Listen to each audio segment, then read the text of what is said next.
7 number, আপনারা আমার সামনে যারা আছেন ওলামায়ে কেরাম স্টেজে যারা আপনারা ছাড়া আপনারা হাত তুলতে হবে না, এটা সামনের বেয়াদবি দেখা যায়। সামনে যারা আছেন আমরা সবাই মায়ের সন্তান না? মা সবাই হাত তুলেন, সবাই মায়ের সন্তান না?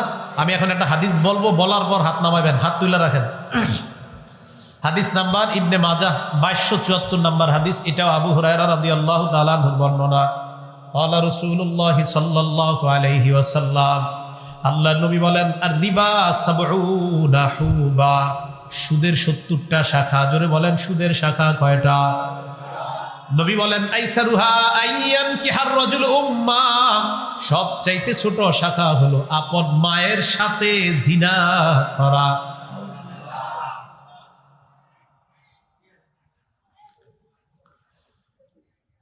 আপনাদের মারে যদি মহব্বত করেন আজকে থেকে সুদ খাবেন না। মারা যারা আমার ওয়াজ শুনতেছেন, আপনার সন্তানকে আপনি সুদ খাইতে দিয়েন না। স্ত্রী যারা স্বামীকে বলবেন সুদ খাওয়া যাবে না।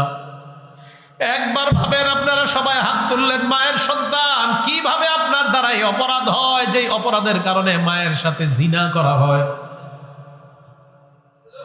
হাত নামান সবাই। এই জন্য আমি হাত উঠাইলাম, কারা কারা মায়ের সন্তান।